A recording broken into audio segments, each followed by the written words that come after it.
who is Associate Professor Emma Power, who's going to be speaking to us about the experience of sexuality of stroke survivors with and without communication impairments. Voices from the silence. Thank you. Some of this is the same material I presented at CAC, so some of you will hear the word orgasm twice in 2 years at a speech pathology conference. Good for you. Good for you. Okay, let's be serious. It's really serious. So, I'm part of the Sydney Sexuality Group. I'd like to acknowledge my co-authors, which are Margaret McGrath and Annie Plusky, who are occupational therapists, and Sandra Lever, who is a clinical nurse specialist. The Australian Stroke Foundation funded this work. So, sexuality and intimacy play an important role in quality of life for many stroke survivors and their partners. However, 50% of stroke survivors report a decline in activity, and up to 70% of couples report dissatisfaction. Broadly, and this is an understatement, sexuality is a taboo topic in society. It's difficult to discuss.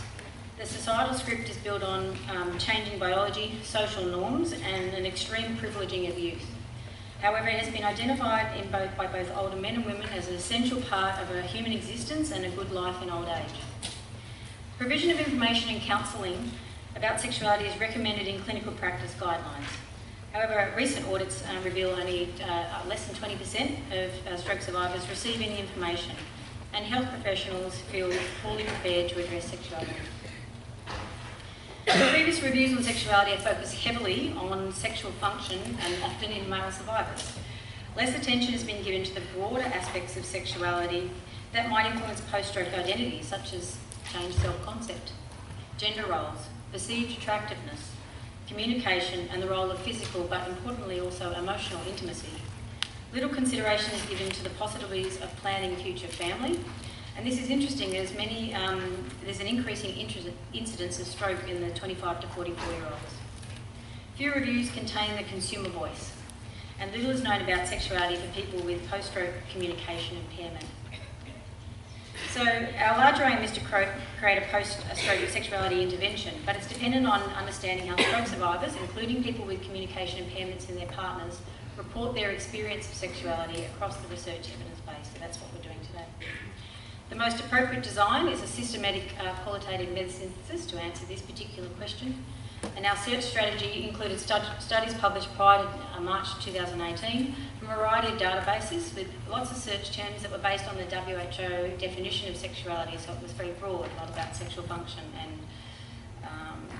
And so we also include, obviously, communication-focused search terms to be inclusive. This is not a study of sexuality and aphasia.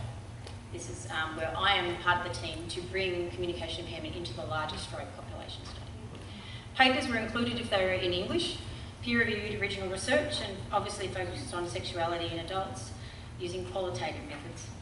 We used the critical appraisal skills research checklist to look at the quality of the studies as well. We had 8 extraction categories, as you can see here. They enabled us to describe the studies and extract meaningful data. The key relevant findings were illustrated with quotes from both stroke survivors and their partners, but also from the investigators in their interpretation in the articles. And we developed an analytical framework. The raw data were put into in vivo, and we used thematic synthesis to analyse our results using the entry guidelines for rigor. And I can talk to you more about that if you're really, really interested. So we had 136 unique papers and 8 studies located through hand searching. It seems you can never find everything first go. And after a process of review, 43 studies met our inclusion criteria. The included participants were 649 stroke survivors with 1 to 125 participants per study. 60% were male with an age range of 20 to 105 years. 267 partners were included and were predominantly female with an age range of 31 to 90 years. There was a distinct lack of diversity, with most studies including heterosexual coupled stroke survivors in Western contexts. In over half the studies, people with communication impairments were either excluded because they couldn't do an interview, so they say, or communication was not mentioned. 6 studies targeted people with communication impairment, which was usually aphasia, with only 1 focus on sexuality specifically. The remaining 10 studies included some people with communication difficulties in their sampling to varying degrees with varying degrees of description. Aphasia was the most common impairment documented, with small numbers of apraxia and dysarthria and no clear reports of cognitive communication deficits, despite a large proportion of participants having a right hemisphere stroke. Petria Cornwall would be upset. Two major themes were central to the experience of sexuality after stroke that we found. One, sexuality is silenced, and sexuality, although muted and sometimes changed, is not actually forgotten. So first, silence started with us. When it was probed in studies, health professionals did not acknowledge or raise the impact of stroke on sexuality. None of the couples were asked about sexuality during the rehab process. Most wanted to be asked about their experience. Half of them thought the family doctor should have asked. And if you see an asterisk, it's a study that had people with communication impairments in it. So they were fundamentally unprepared and unsupported. Amongst the silence, survivors and their partners had unanswered questions that they did raise when they were given a chance in research interviews. They wanted to know about safety of sex on early visits home from the hospital, treatment for sexual dysfunction, alternate positioning, and other compensatory strategies, as well as the effect of depression and ageing on sexual activity, and that's the aphasia study. Some participants reflected on professionals not raising sexuality, possibly because of the embarrassment of the professionals with the topic, but saw it as necessarily precisely because it was hard for them to raise themselves. But it's a really important thing because, there are so many stroke victims that get divorced. It's frightening, actually. You need more help, and it may not be like before, but then you don't dare to talk to each other. Are there sexologists in hospitals? It's not so easy to open the door if you don't have a key. You have to know where to turn to. Okay. For some, the silence around sexuality represented a reprioritisation during to caring roles. Those first years, I didn't even think about it. There were so many other things, it was quite enough for me to just keep on my feet. But as time went on, the silence remained. For some, this pre-stroke intimacy and sexual activity was low. But even in the context of pre-existing intimate relationships, stroke survivors and their partners appear to struggle to openly talk about sexuality. No, we don't talk about such things. We talk about practical matters. No, we never tell each other how we feel. We just can't do that. Reasons for this struggle included not wanting to cause distress within the relationship, a belief that the survivor was no longer capable of having as being an intimate partner, heavily fearing rejection, and basically the lack of interest to the inevitabilities of ageing.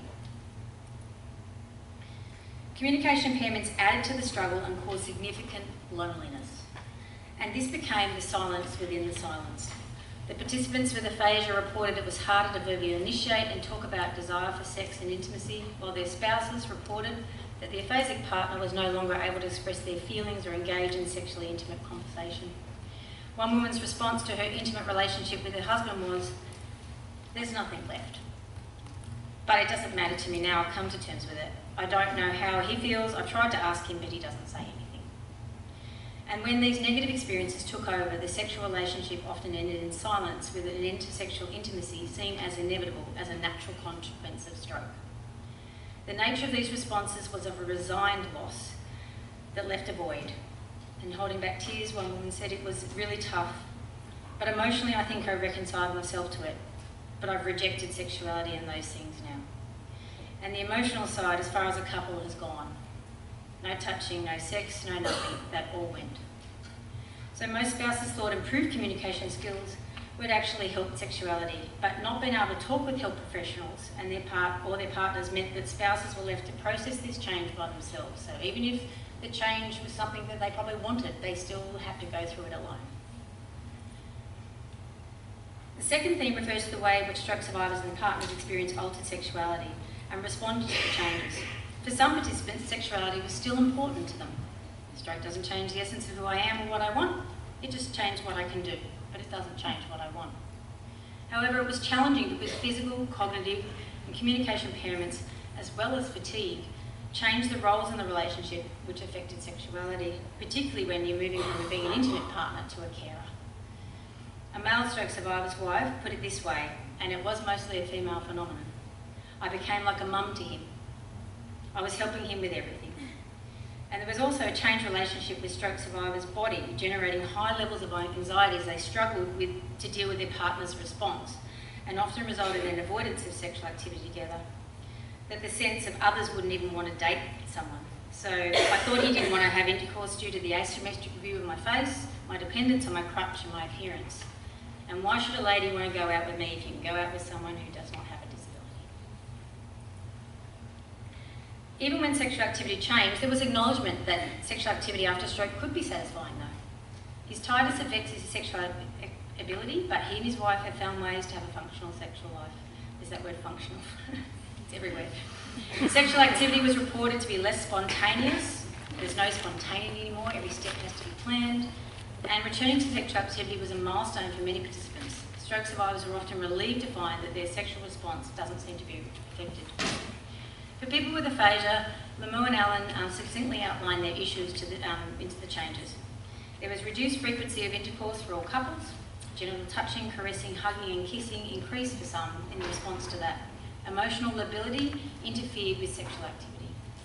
Assuming the role of caregiver reduced the desire for spouses, but the importance of sex stayed the same for the aphasic subjects who were all male in this study, I think. Desire for and satisfaction with sex decreased after the stroke more for the spouses. But for a smaller number of survivors, there was a resumption of sexual activity with heightened acknowledgement of the stroke as an opportunity to look positively on their relationship. I would say it has been for the better. It was good before, but it's really good now because it's very tender and loving. The sexual life has improved, really. It's like you feel like you have to take care and you have to enjoy it and life. And this one's was admittedly an outlier, but I wanted to aim on a high, end on a high. That wasn't meant to be a pun. I'm not good at puns. Sorry, I need to keep going. The joy of a relationship with sex can be seen in this example. We still fall in love with each other. I've had no problems with my sexual life. I've always felt happy. After stroke, I've started to experience orgasms, see there it is, further, and take pleasure more. We don't complain about the frequency, on the contrary, I'm really pleased. So we wanted to highlight in this study that there were positive experiences as well. So there is limited discussion and even less focus on people with communication. It's still taboo. Sexuality is more than sex, and communication can impair intimacy and lead to loneliness. It's uncomfortable for everyone. I'm uncomfortable, but we have to do it. And the significance for quality of life and health benefits are really important in terms of sexuality and ageing. Thank you.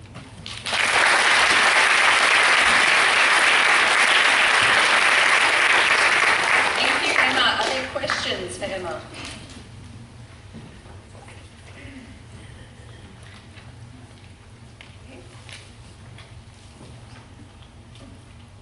Thank you, Emma, for a really interesting topic over here. I was just wondering if you looked at in any kind of background data around, differences culturally in the best way to approach it.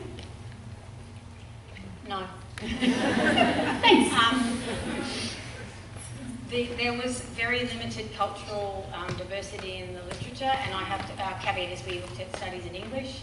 We have a few studies of the Middle East which are quite interesting, and they have a different dynamic, especially in the way women are viewed in terms of their responsibility in a relationship in that area. But that last quote was from one of those studies. Of course it's going to be different. I think it would follow the same thing as anything else we're looking at, the cultural and linguistic diversity.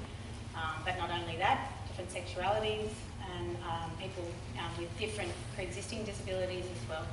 So I think we have a job to do there that is going to always have to take into account people's environmental and cultural context without constraining them by that. Thank you. Maybe just one more question here. Oh, sorry. Okay, up there. You'll have to say this.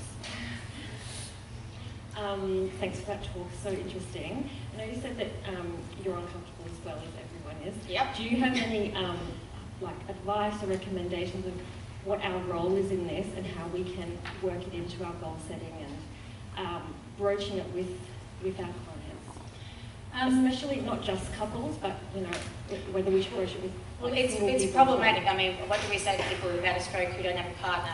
And you'll never love again. Like, you know, that's the message. That actually is the message we give them.